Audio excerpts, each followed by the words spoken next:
Dear student, आज हम लोग पढ़ेंगे पाचन तंत्र, मानव का पाचन तंत्र यानी कि डाइजेस्टिव सिस्टम ऑफ ह्यूमन।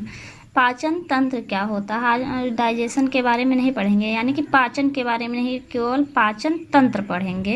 यानी कि डाइजेस्टिव सिस्टम होता क्या है, यानी कि पाचन तंत्र मतलब होता है कि ऐसा तंत्र जिसमें पाचन संबंधी सभी क्रियाएं होती हैं, पाचन तंत्र कहलाता है। उसमें चाहे भोजन को ग्रहण करना, भोजन को चबाना, भोजन को निगलना, निगले भोजन को पचाना, पचे भोजन को अवशोषण, अपचित भोजन का त्यागना आदि क्रियाएं पाचन तंत्र के द्वारा होती हैं। मनुष्य के पाचन तंत्र में आहार नाल व उससे संबंधित ग्रंथियां आती हैं। यानी कि पाचन तंत्र क्या होता है, जिसमें पाचन संबंधी सभी तंत्र हों, जिससे भोजन को ग्रहण किया जाता है, जिससे भोजन को चबाया जाता है, निगला जाता है या निगले भोजन को पचाया जाता है, पचे भोजन का अवशोषण होता है, और जो अपचित भोजन होता है, जो नहीं पचा भोजन होता है, उसका त्याग होता है। जिस तंत्र में, उसी तंत्र को हम लोग पाचन तंत्र कहते हैं। इसका एक पूरा सिस्टम होता है जिसे पाचन तंत्र कहते हैं। मनुष्य के पाचन तंत्र में आहार नाल होते हैं और उससे संबंधित ग्रंथियां होती हैं। हम लोग देख लेते हैं आहार नाल और उससे संबंधित पाचक ग्रंथियां। देखिए, यहाँ से यहाँ तक का पार्ट हमारा आहार नाल, ये पूरा पार्ट हमारा आहार नाल कहलाता है।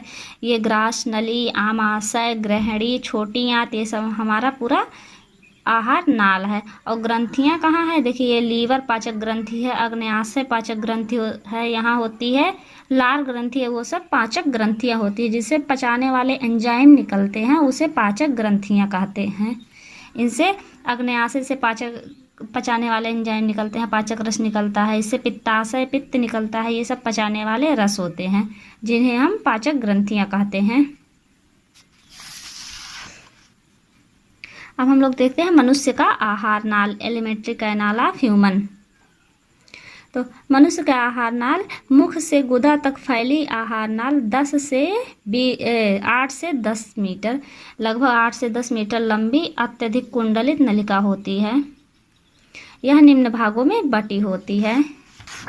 मनुष्य का जो आहार नाल है, यहाँ से यहाँ तक का पार्ट 8 से 10 मीटर लंबी अत्यधिक कुंडलित, देखिए यहाँ मुड़ा हुआ, यहाँ मुड़ा हुआ, यहाँ से पूरा छोटी आंत मुड़ी हुई, यानी कि अत्यधिक कुंडलित नलिका होती है जो कई पार्टों में बटी होती है। जैसे ग्रास नली हो गई, आमाशय हो गया, ग्रहणी हो गई, छोटी आंत हो गई, इसे कई पार्टों में बटी होती है आहार नाल। तो एक एक पार्ट का हम लोग अध्ययन करते हैं।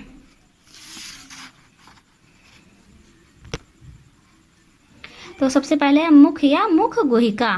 मुख क्या होता है और मुख गुहिका क्या होती है, ये हम लोग जानेंगे। उसके बाद जानेंगे ग्रासनी, फिर ग्रास नली, फिर आमाशय, फिर आंत। आंत के अंतर्गत छोटी आंत, बड़ी आंत, ये सब, इन सब का अध्ययन हम लोग करेंगे।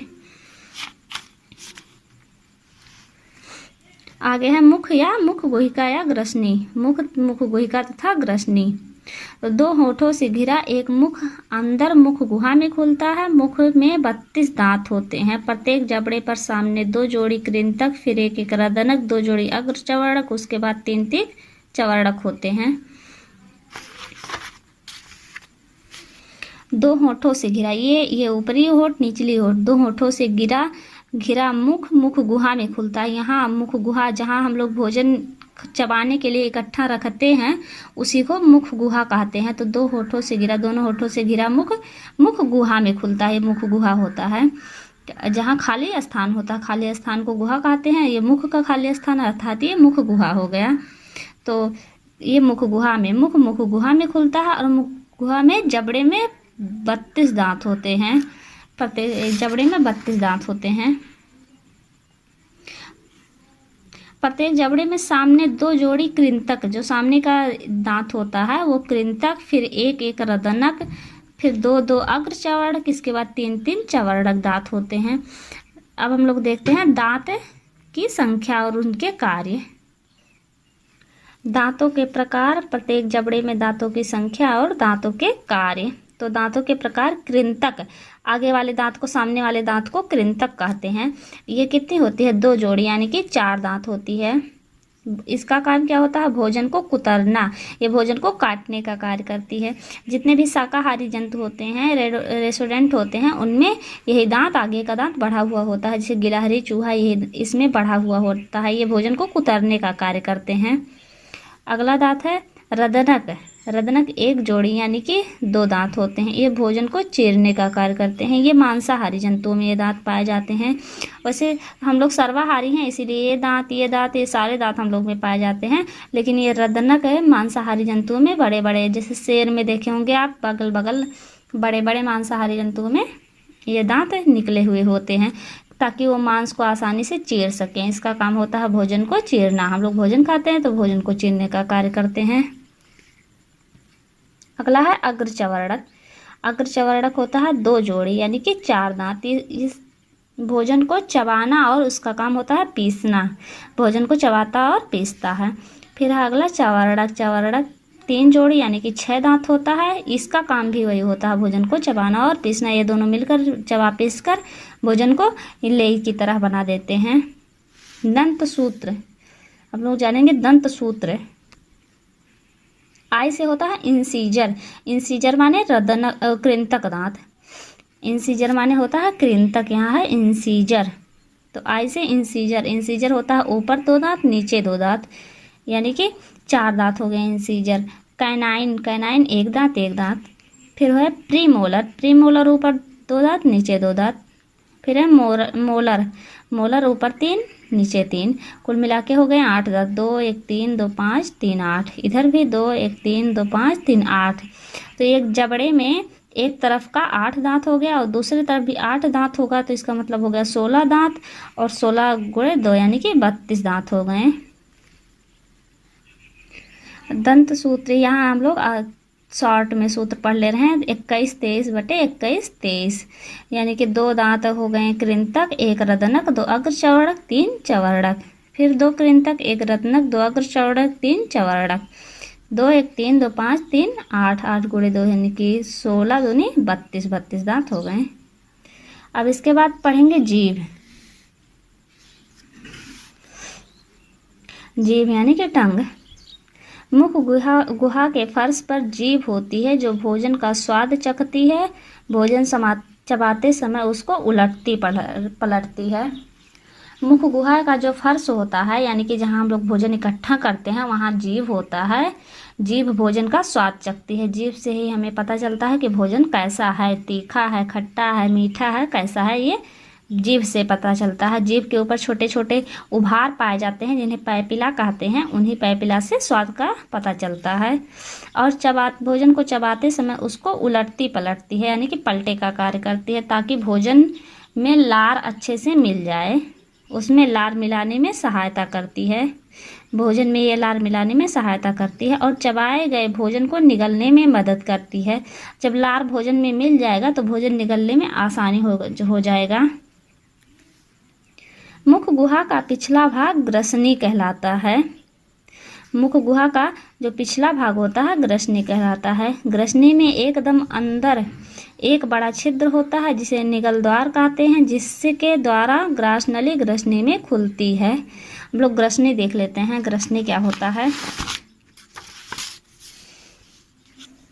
ये देखिए, ये है ग्रसनी यानी कि फायरिंग्स। तो मुख गुहा का ये पिछला भाग है ग्रसनी, ये ग्रसनी कहलाता है। इसी भाग से होते हुए भोजन अंदर ग्रासनली में जाता है। ये ग्रासनली है, इसी में भोजन जाता है।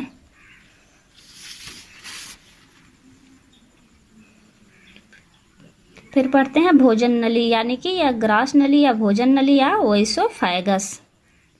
ग्रास नली 25 सेंटीमीटर लंबी नली का होती है। यह श्वास नली के नीचे स्थित होती है और उदर गुहा में खुलती है। उदर गुहा माने आमाशय या पेट में खुलती है। यह 25 सेंटीमीटर लंबी नलिका होती है। यहाँ से यहाँ तक का पार्ट ग्रास नली कहलाता है। यहाँ से यहाँ तक का पार्ट ग्रास नली कहलाता है। ग्रास नली लगभग 25 सेंटीमीटर नलिका होती है और ये श्वास नली के नीचे स्थित होती है। इसके ऊपर श्वास नली होती है। और ये जाके यहाँ आमाशय में खुलती है या उदर गुहा में खुलती है। इसी को उदर गुहा या आमाशय कहते हैं। इसी में ग्रास नली खुलती है।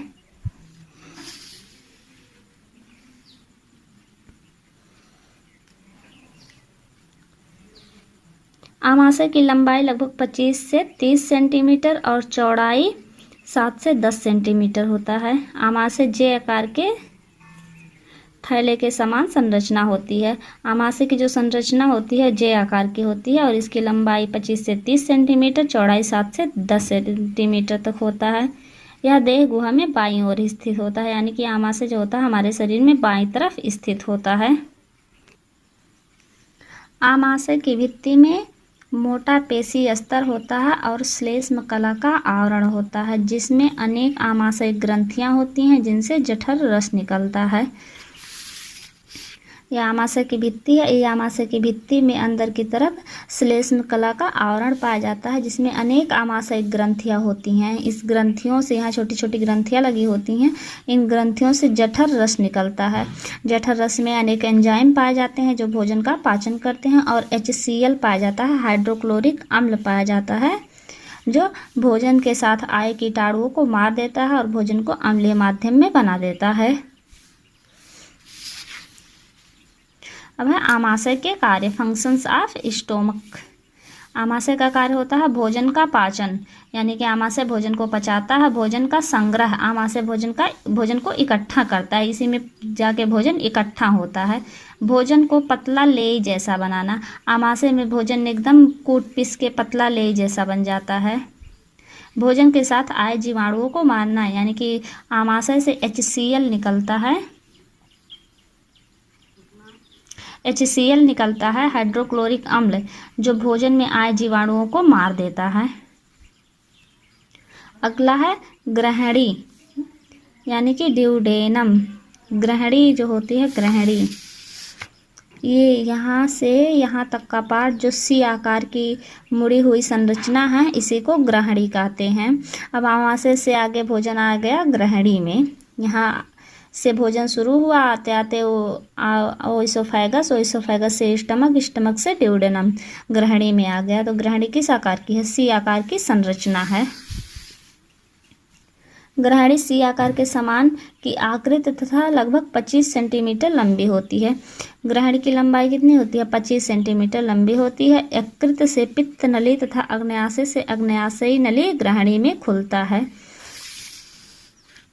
यकृत से जो ये पित्त नली है, ये पित्त नली यहाँ ग्रहणी में खुलती है, और अग्न्याशय से यहाँ से अग्न्याशयी नली गई, ये भी ग्रहणी में खुलती है।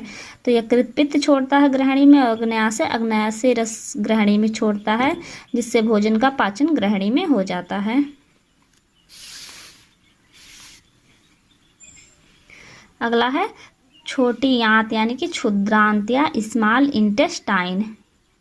यह ग्रहणी के निचले भाग से प्रारंभ होती है। यह अपेक्षाकृत काफ़ी पतली 6 से 7 मीटर लंबी कुंडलित नलिका होती है। इसकी भित्ति में आंतीय ग्रंथियां पाई जाती है, जिनसे पाचक रस निकलता है। यहाँ से यह है छोटी आंत जो बीच में रखा हुआ है मोड़ मोड़ के। ये अपेक्षाकृत पतली होती है और अत्यधिक कुंडलित होती है, लगभग 6 से 7 मीटर लंबी होती है। इनके जो अंदर भित्ति होती है, इन्हीं में आंतीय ग्रंथियां पाई जाती हैं, जिनसे एंजाइम निकलता है जो भोजन को पचाने में मदद करता है। छोटी आंत में भोजन का पूरा पाचन हो जाता है।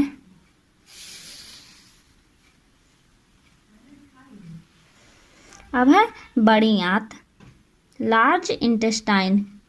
यह लगभग 4 से 7 सेंटीमीटर मोटी, 1.5 मीटर लंबी नलिका होती है। छोटी आंत एक थैले जैसे भाग में खुलती है, जिसे सीकम कहते हैं। बड़ी आंत क्या होती है? 4 से 7, ये बड़ी आंत है, यहाँ किनारे किनारे घेरे हुई है बड़ी आंत।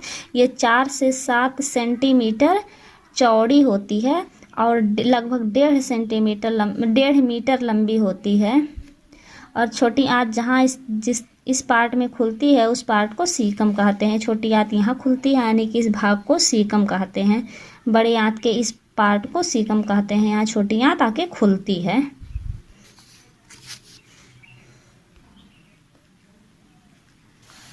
इसका एक सिरा 7 से 10 सेंटीमीटर लंबी सकरी बंद नली के रूप में निकला रहता है, जिसे कृमि रूप परिशेषिका कहते हैं।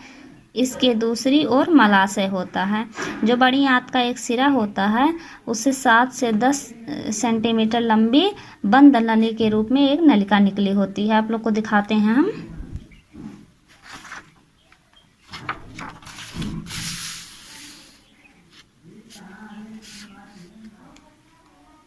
यहाँ से देखिए, यहाँ सीकम था, सीकम से नीचे यहाँ से यहाँ तक का ये जो नलिका निकली होती है बंद नली के रूप में होती है। यहाँ नीचे बंद होता है। इसे क्या कहते हैं? कृमि रूप परिशेषिका कहते हैं, यानी कि वर्मीफॉर्म अपेंडिक्स कहते हैं।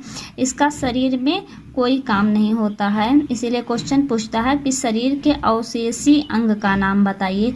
तो ये शरीर का अवशेषी अंग है। इसका शरीर में कोई कार्य नहीं होता है। ये शरीर का अवशेषी अंग है, वर्मीफॉर्म अपेंडिक्स या कृमि रूप परिशेषिका। और इसकी दूसरी ओर मलाशय स्थित होता है। अब पढ़ेंगे मलाशय।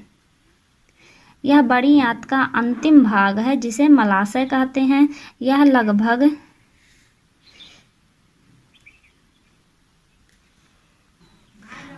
देखिए 8 से 10 सेंटीमीटर। बड़ी आंत का अंतिम भाग मलाशय कहलाता है, जो लगभग 8 से 10 सेंटीमीटर लंबा होता है। यहाँ भोजन से केवल जल का अवशोषण होता है। यह है मलाशय।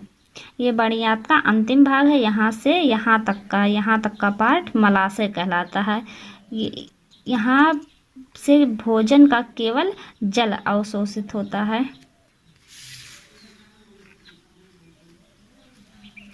अब मलाशय के अंतिम पार्ट को गुदा कहते हैं, यानी कि एनस। अब हम पढ़ेंगे गुदा, एनस।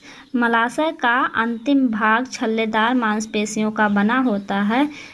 इसके बाहर खुलने वाले छिद्र को गुदा द्वार कहते हैं। यह है मलाशय का अंतिम पार्ट।